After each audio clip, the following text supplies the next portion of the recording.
All right, it is time to use the room measurement mic.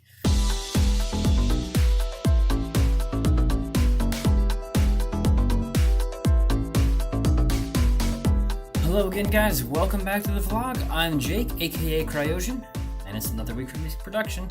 So, if you watched last week's video, you'll see that I started a new song using my bass and my Moog Mother 32 synth.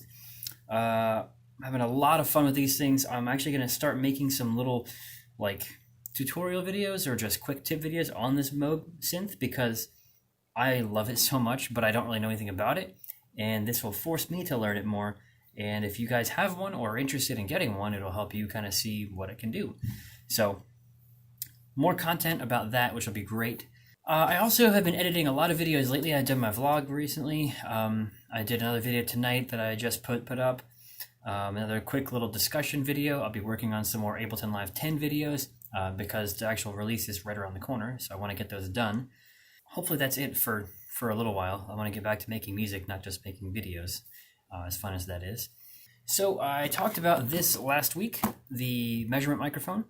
I'm going to be busting this out tomorrow, and we'll be testing my room a little bit, the acoustics. So I'll show you guys how I do this and how that all works. I'll be using the Room EQ Wizard software on my computer. It's free, and it'll kind of record what this mic picks up and everything. Let's see, the only other news is that I got a laptop. So I've been waiting for this thing for like a week now. It was supposed to come last Friday, I think, at the post office. I don't know what happened. They couldn't find it, so I just had to wait a few more days.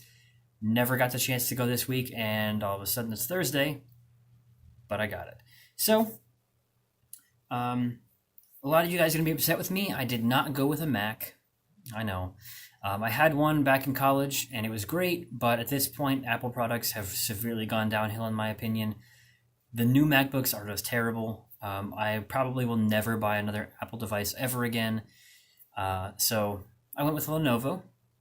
It's the P51 model, which is like their biggest, beefiest model. So it's got 32 gig of RAM. It's got an i7 processor. It's got a terabyte hard drive and SSD hard drive, and another terabyte non-SSD hard drive. So plus I can put a third one in there. I can put a third hard drive in this laptop. It weighs like 1,000 pounds, but it is crazy huge and strong and powerful and fast, and it's taking forever to download Windows updates right now, so I can't even use it. But this weekend I'll be getting that thing all set up and installing Ableton and all my plugins and just dealing with that hassle. But I'll be mobile, and that's the whole point, and I'm really excited about that, so awesome.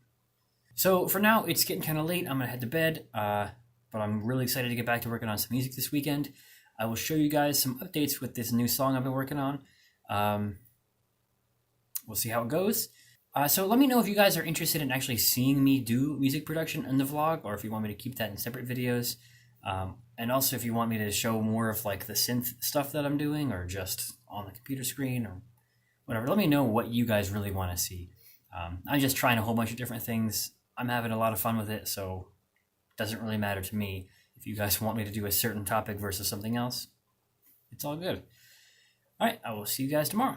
Well, it's Saturday now. I've been working on some music stuff all morning and trying to get my house set up a little bit more, taking down some boxes, just clearing out some space. Got to make room for the couch. It's coming pretty soon. This morning, I've been mostly working on a mix that I have. I've been talking to a radio station that's actually out in Atlanta, but they have an internet presence as well. I submitted a few of my songs to them. They also asked me to do this mix because they kind of have like a 4-hour radio show every Friday. And they do 3 hours of regular radio stuff, talking and music and whatever normal radio people do. But then for the last hour, they have what's called the Midnight Mix. And so they'll have a guest artist do an hour-long mix of whatever they want, and then they'll just play that mix and kind of feature that artist a little bit. And they've asked me to do one, so I'm really excited about it. But it's my first time ever doing a mix, so don't really know what I'm doing. It's actually going really well. And I have seen some videos on this stuff, so I do kind of know what I'm doing a little bit. But doing this all in Ableton, just in the software, is kind of complicated. I need to get a DJ controller, but I have to wait a few months to get that. I have to save up a little now after buying these speakers and all this other stuff, buying a house. So for now, I'm doing it all in software, and I've also made it much more complicated for myself because the songs are kind of like somewhat rock influenced or pop influenced, so they're not really meant to be club type tracks. A few of them are, but trying to mix them is difficult because some of the songs just kind of go, go, go, and then end. There's no like outro at all. So it's a little bit tricky. And then another thing is there's a whole huge wide variety of different keys and BPM that they're in. So for my first mix, I probably should have picked something easier where everything is a lot closer together. But I got things like 112 up to 168. There's one in 98, but I don't know if I'm going to use that one. That is surprisingly difficult to mix together. You can really notice the increase or decrease. So it's tricky. And then the different keys, it's all right so far. I've had a couple interesting things to do to make those work together, but definitely not just throw it all together and let it go. It's taking some effort. So I'm going to get back to that. And then later on, I'm going to bust this guy out here and we'll actually measure this room a little bit, and I'll show you guys what I'm doing, show you the software and everything. And then, my laptop here, this thing is a beast. It probably weighs like 100 pounds, I feel like. Maybe like 7. Actually, it's actually pretty heavy, but super powerful. No, it's not a Mac. It's a Lenovo, like I said. So I'll probably spend some time getting this set up as well. If not today, maybe tomorrow. But right now the priority is this mix.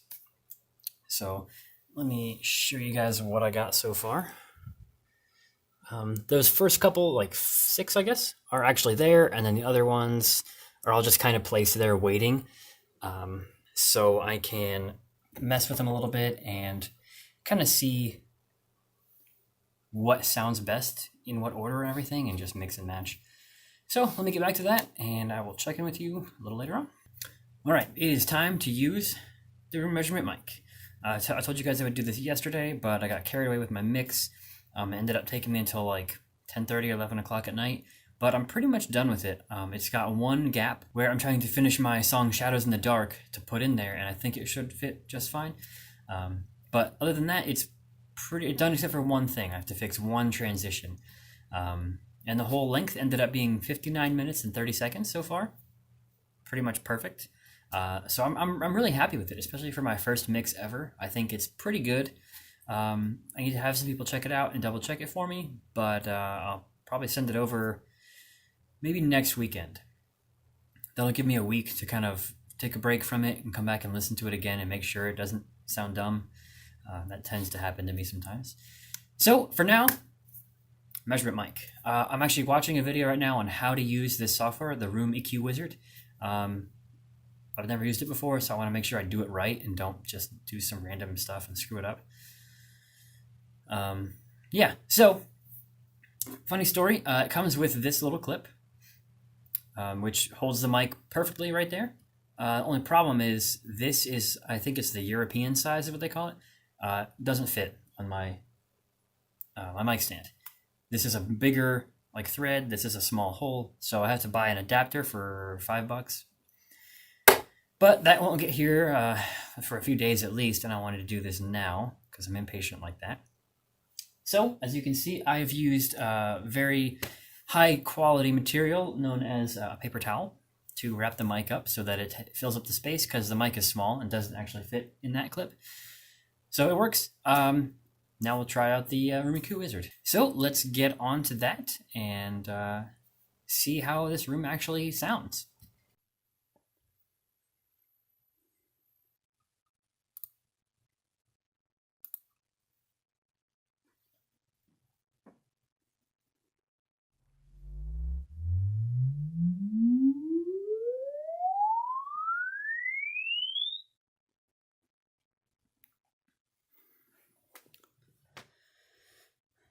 All right, there's my results.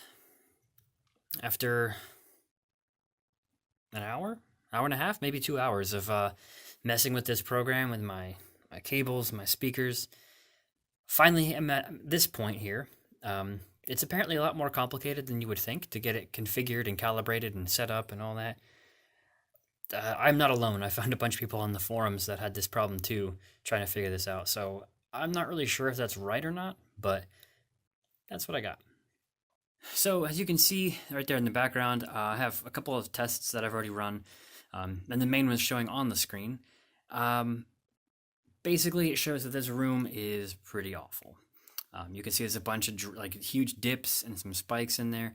And so basically what that means is across all the different frequencies, you want it to be flat so that when you play something at 500 hertz or 15,000 hertz, it's all going to be the same volume. And so if you need to make things louder or softer, you can actually hear that difference.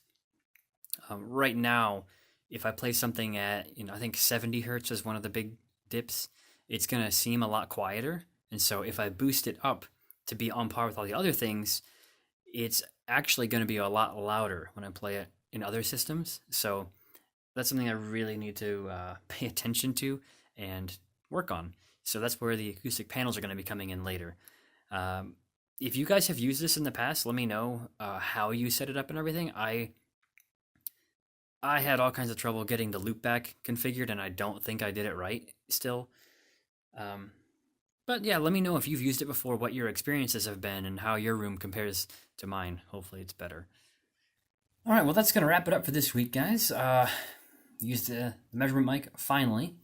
I did a lot of work on my mix as well. It's pretty much done, so I'm excited to share that with you guys.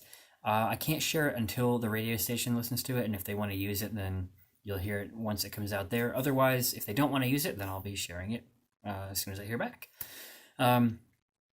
So it's been a very interesting week. Lots of stuff for me, at least, going on and projects I'm working on and things. Because of all the moving, I haven't had a whole lot of time to make music, which was really frustrating. But finally this weekend, I actually had some free time, which was really nice. So, yeah, I'm going to get back to working on some more music now, and I'll have to check in with you guys next week for whatever's happening then. So thanks for watching. Go ahead and like and subscribe, and leave a comment below if you've done any kind of room treatment stuff on your own and what you did with it. So thanks again. I'm Jake from aka Cryosion, and I'll see you next week.